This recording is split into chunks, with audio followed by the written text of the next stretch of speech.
I learned all I needed to know about religion pretty early in life.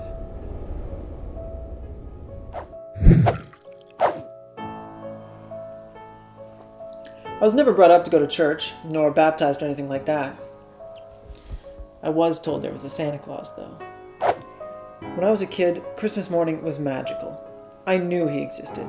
I even had evidence when we saw the cookies and carrots we left for him and his reindeer were gone. I was sold. However, when I was 9, the logical and rational brain that I was raised to use took over.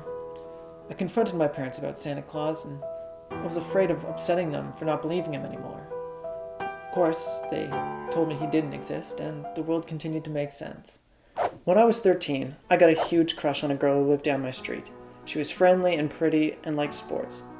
I rarely saw her though, so one day I worked up the courage to knock on her door. But her parents wouldn't let her see me. Confused, I talked to my parents.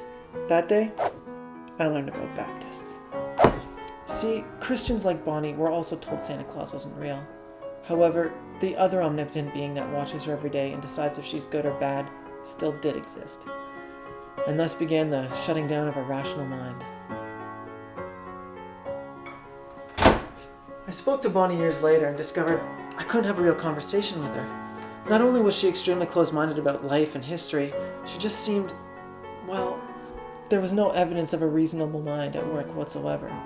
She truly believed everything she was told at church. The world was only 6,000 years old, dinosaurs are made up, evolution is a lie. Worst of all, she was sure that there was scientific evidence to back up her claims.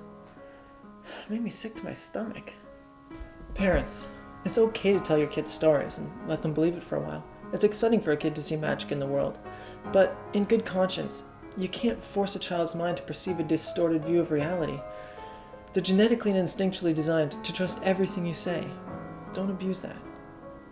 Kids, you should always be encouraged to ask why. Why are things the way they are? Why do we do the things we do? Is there a better way? If you're given an answer that doesn't satisfy you or make sense to you, question it.